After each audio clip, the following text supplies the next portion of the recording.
Voilà, j'étais une vendeuse de piments, je me vendais pour de l'argent, tout et tout.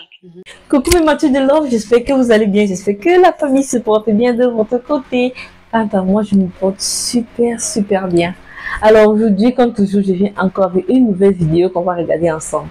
On va mater cette vidéo ensemble et vous allez me dire à la fin ce que vous en pensez dans la barre des commentaires. Moi également, je vais vous dire ce que j'en pense à la fin de la vidéo. Donc sans plus tarder, regardons la vidéo ensemble. Mais avant les gars, vous connaissez déjà, faites d'abord ça, c'est important. Avant de regarder, faites ceci les gars. Et si tu es nouveau, n'oublie pas de t'abonner. Écoutez cette vidéo très bien, mais Mathieu, surtout n'oubliez pas de faire ceci. Oui. Donc, après un mois de mariage, j'avais un iPhone. D'ici, il va me donner le Samsung. J'avais déjà un iPhone 12 Pro Max. Donc, le 12 Pro Max que j'avais, j'ai partagé mon compte iCloud avec ma petite soeur. Oui. J'ai acheté un téléphone pour ma petite soeur et j'ai mis mon compte iCloud dedans aussi. Donc, tous les numéros de ma petite soeur étaient dans mon téléphone, vu qu'on partage le même compte. Oui. Donc, un jour, par hasard, on dormait et puis il a pris mon téléphone, il a fouillé mon téléphone. Donc, quand il a fouillé mon téléphone, il a vu... Non, j'ai sauté la partie même. Quand la dame a vu ma photo, elle a déclenché des scandales.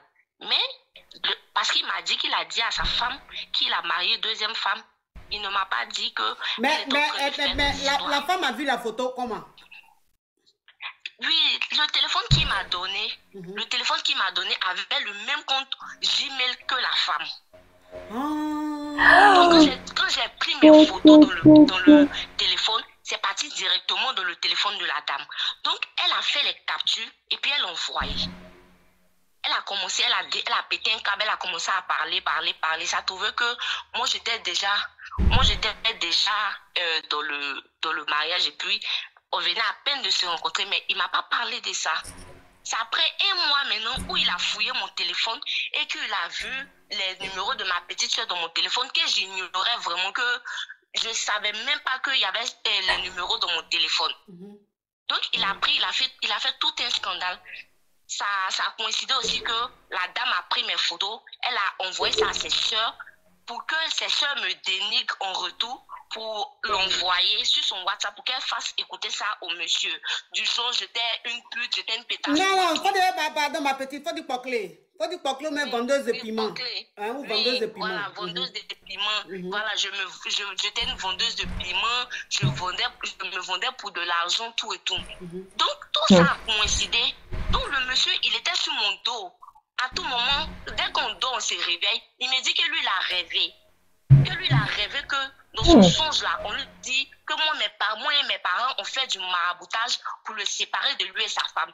Donc je comprenais pas, j'étais tellement confuse, je comprenais pas. Chez nous les djoulas, quand tu comprends pas quelque chose, quand tu viens expliquer à tes parents, on te dit non, faut te calmer. Donc c'est comme ça je me suis calmée. Puis un jour aussi, je l'ai blagué, ils sont endormis. Quand ils sont endormis aussi, j'ai pris son téléphone. Quand j'ai pris son téléphone, je suis rentrée dans les conversations de lui et sa femme. Et puis, je constate qu'il n'a même pas dit à sa femme qu'il venait marier une deuxième femme. Et puis, que c'est sa femme qui nous mettait vraiment en palabre. Et c'est sa femme qui lui disait à chaque moment que je partais faire des maraboutages, tout et tout. Donc, il a dit, quand j'ai appris ça, j'ai laissé, je n'ai pas parlé, je n'ai rien dit. Maintenant, un jour, quand elle a appelé, et puis ça a trouvé aussi que je suis tombée enceinte. Je suis tombée enceinte, j'étais déjà enceinte de 2 mois. Donc, sa femme, toujours, elle est là, elle me met en palabre avec lui. Il vient, il me dit, j'ai rêvé. Donc, je lui ai dit que tu mens, que tu n'as pas rêvé. Que j'ai fouillé dans ton téléphone, j'ai vu que c'est ta femme qui disait que moi et mes parents ont fait maraboutage. C'est à cause de ça, vous vous entendez plus, c'est rentré, c'est sorti. Donc, c'est comme ça, on ne s'est plus entendu. Toujours des histoires. Que la grossesse même, sa femme lui dit que la grossesse même que je porte là, c'est pas du monsieur, que mon enfant, c'est un enfant bâtard. J'étais sur la grossesse, je suis venue, je suis rentrée. Et j'ai dit à mes parents, je ne voulais plus. Quand j'ai dit je ne voulais plus, ma maman m'a dit, pourquoi? Allô, ma coach? Oui. Ma coach, vous me recevez? Oui. Mes parents m'ont dit, non.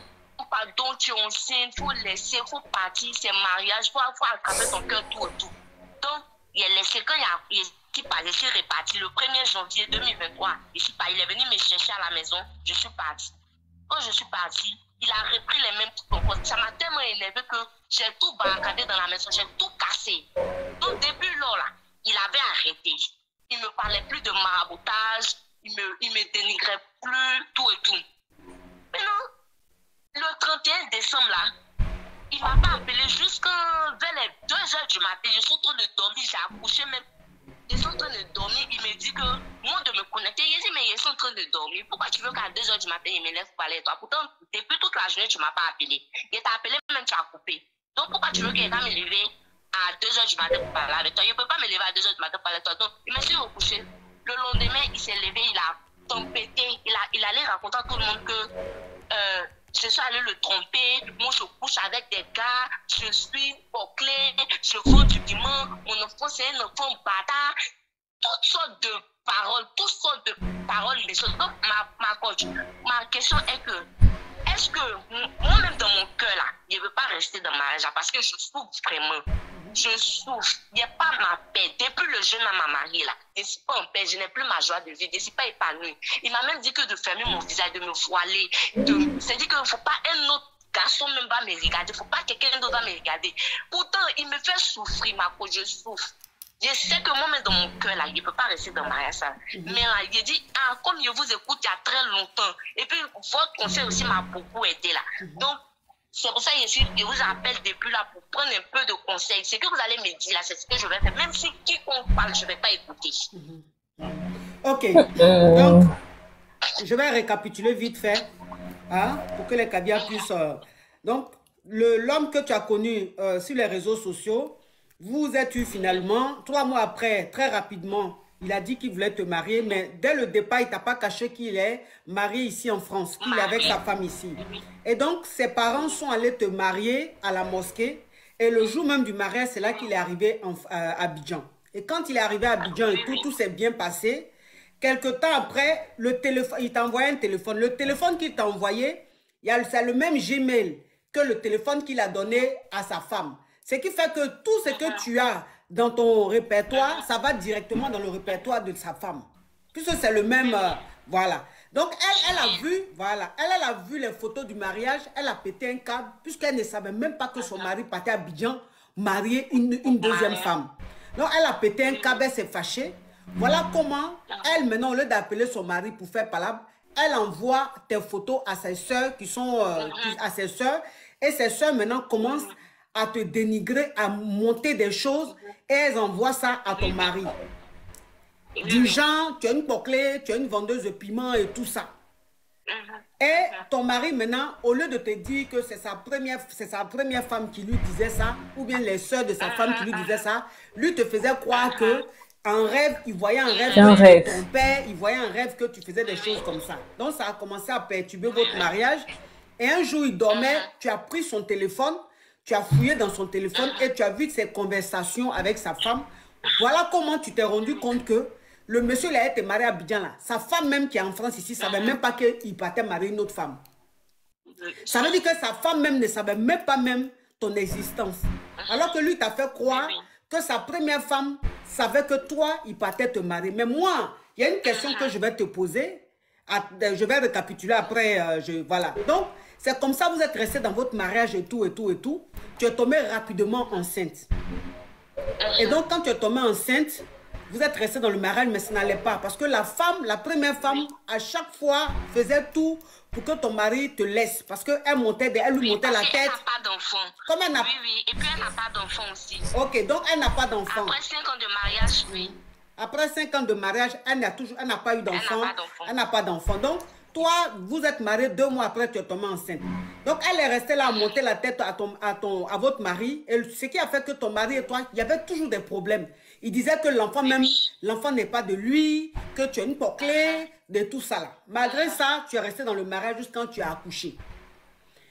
Quand tu as accouché, le gars maintenant, comment on appelle, il est en France ici. Il a changé un peu. Il a changé un peu. Quand tu as accouché, il est devenu un peu bien. Voilà. Donc maintenant, lui, il est tellement jaloux, il est possessif.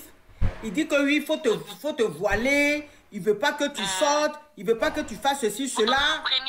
Autant la Elle s'habille, elle porte les mèches, elle porte les kilos, elle fait ce qu'elle veut. Mais dis-moi de me voiler, moi de porter les trucs noirs, faut pas ils vont me regarder. Voilà, faut pas ils vont te regarder. Ok, d'accord. Donc, qu'est-ce que je voulais te dire? Ce qui fait qu'aujourd'hui, toi, attends, quitte pas. Quitte pas, s'il te plaît. D'accord. Ok. Allô? Oui. Si, je suis en live. Ok.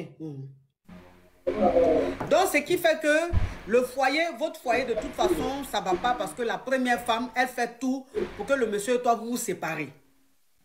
Oui. Aujourd'hui, toi, tu es arrivé à un stade où tu es fatigué de ce mariage polygame-là. Tu es fatigué parce que tu es jeune, tu as 25 ans. Tu ne sais pas si tu peux supporter ce genre de mariage. Toujours des problèmes, toujours des problèmes. Le 31, il ne t'a pas appelé toute la journée. C'est à 2 h du matin, lui, il t'appelle. Tu es en train de dormir. Il dit, il faut te réveiller. Tu vas mettre caméra. Lui, il veut parler à toi par caméra. Tu lui as dit, mais je suis en train de dormir. Et quand il me réveille à 2 h du matin, là, pour parler à toi en caméra, pourquoi tu ne m'as pas appelé toute la journée? Je ne me réveille pas, tu as dormi. Donc, tu as dormi le matin. Il a appelé tout le monde pour dire que toi, le 31, là, tu allais mougou avec un autre gars, tu l'as trompé. Voilà pourquoi tu ne voulais pas mettre la caméra. Ok. Ce qui fait qu'aujourd'hui, tu n'as plus envie de rester dans ce mariage-là. Tu es fatigué de ce mariage-là. C'est bien ça? Allô? Oui. C'est bien ça, c'est bien ce que j'ai expliqué là.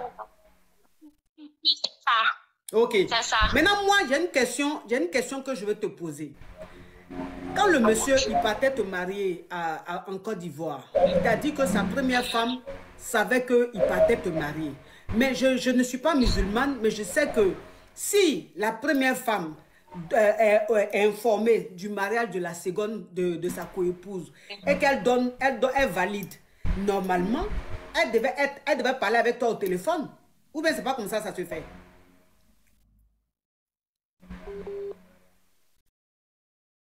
Allô? Allô? Oui, je disais, si le monsieur, il t'a dit que sa femme était contente même qu'il ait marié une deuxième femme, mais c'est ça il dit. Normalement, si sa femme était d'accord là, elle devait normalement parler avec toi au téléphone. C'est pas comme ça se fait? Exactement. Si, c'est comme ça se fait. Ok. Maintenant, toi, un homme vient te dire que la première femme est d'accord et qu'elle est même contente. Et toi, tu ne lui dis pas, mais il faut que je parle au moins avec elle ou quoi que ce soit. Rien du tout. Ma coach, je lui ai dit que il faut que je parle avec elle, il faut que je la connaisse, il faut qu'on se connaisse, il faut qu'elle me voie, tout et tout. Il dit non, elle te connaît déjà, il est déjà montré ta photo, elle te connaît, qu'il ne faut même pas rentrer en contact avec elle d'abord. Attends, ok, on dit c'est pas, je vois les commentaires, les caviars disent c'est pas obligatoire. D'accord, ok, d'accord. Ok, je comprends mieux, c'est pas forcément. Après les mariés, il dit attends, après les cérémonies, vous allez vous connaître. Quand je serai à Abidjan, je vais l'appeler pour lui dire que nous sommes ensemble, ça va, tout et tout. Donc il dit d'ailleurs, maman dit oui, ça aussi c'est une très bonne idée, il n'y a pas de problème. Parce qu'il était tellement. Vraiment. Ok. Donc ça veut dire qu'aujourd'hui, comme ton mari t'a dit que de toute façon, tu n'as pas besoin de parler avec ta coépouse, elle est déjà informée, elle est déjà contente et tout, tu n'as pas besoin de parler. Toi, tu dis, ok, tu as expliqué à ta maman a dit c'est possible. Donc, il n'y a pas de problème. Aujourd'hui, tu es marié à ce monsieur. Tu es marié coutumièrement à ce monsieur-là. Et toi, tu ne supportes plus ce mariage. Tu as envie de partir. Parce que tu souffres trop et tu ne savais pas que cette polygamie-là, tu allais souffrir là-dedans comme ça. Ok. Effectivement. Ok. Maintenant, ta maman, parce que je constate que ta maman et toi, vous êtes très proches, tu lui expliques beaucoup, elle te donne des conseils. Maintenant, quand toi, tu as expliqué la situation à ta maman, elle t'a dit quoi? Il a expliqué la situation à ma maman. Quand il est enceinte là, elle m'a dit, il faut te calmer, Awa. Et tu allais dire ton prénom. Oh. Ma chérie.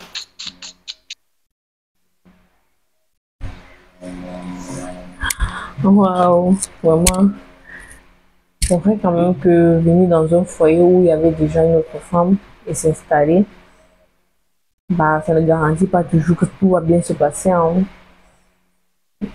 Il peut arriver que l'homme continue toujours à aimer sa femme Comme il peut même aussi arriver que l'homme n'aime plus sa femme, il t'aime maintenant parce qu'un cœur n'aime pas deux, un cœur peut aimer deux femmes. C'est impossible. Toi-même, une femme, tu peux aimer deux hommes. C'est soit tu aimes un gars et il y a un autre mec que tu dis, celui-ci, il a de l'argent, celui-ci, il est intentionné. Mais le vrai amour, c'est pas... Tu peux aimer plusieurs personnes à la fois, en fait. Les autres personnes, c'est complémentaire. Par exemple, si on te demande de rester avec la personne, tu ne vas pas accepter. Mais si tu peux flirter avec la personne, tu peux accepter. En ce temps, elle, la première femme n'avait pas pu faire d'enfants. Elle a pu faire des enfants. Mais la première femme monte son mari au point où elle sent déjà qu'elle va devoir quitter ce mariage pour avoir la paix du cœur. Mais sa mère dit, pour être calme, faut supporter, c'est le mariage, c'est comme ça. Mais elle ne parvient plus à bien vivre. En fait, pour moi, c'est son ressenti. Qu'est-ce que tu ressens dans le mariage où tu es? Est-ce que tu es à l'aise? Est-ce que tu sens que au fil du temps, tu vas maintenir ton poids? Ou bien est-ce que tu vas perdre du poids? Est-ce que tu sens que le mec, tu viens d'accoucher, est-ce que tu sens qu'il est vraiment présent lors, pour faire grandir votre enfant? Est-ce qu'il est présent? Est-ce qu'il s'intéresse beaucoup au fait que tu viens d'accoucher? Parce que quand elle dit le 31 décembre, quand elle venait d'accoucher, il a appelé à 2 h du matin pour demander, allume la caméra, je veux voir où tu es et tout. Ça fait déjà preuve de manque de confiance. Et s'il y a manque de confiance, ça peut pas aller loin. Ça peut pas aller loin. Donc, le mec, lui, il est déjà à un niveau de manque de confiance où il veut même déjà que sa femme se voile jusqu'à fermer les narines et laisser uniquement les yeux. Pour pas qu'il y ait un autre homme dehors qui va draguer son épouse. Là, c'est la jalousie, extrême jalousie. Et l'extrême jalousie, on connaît tous où est-ce que cela conduit. Donc, tant mieux, elle prend du recul pour donner le temps au monsieur de décider de ce qu'il veut vraiment. Parce qu'apparemment, il ne sait pas ce qu'il veut vraiment. Il récupère ce que sa première femme dit pour venir intoxiquer la deuxième. Donc, c'est là, ça veut dire qu'il ne sait pas vraiment ce qu'il veut. Il doit se stabiliser. En tout temps, elle doit prendre le temps de bien élever son enfant. Donc, dites-moi ce que vous en pensez là-bas des commentaires. Surtout, n'oubliez pas de faire ceci et de vous abonner si ce n'est pas encore fait.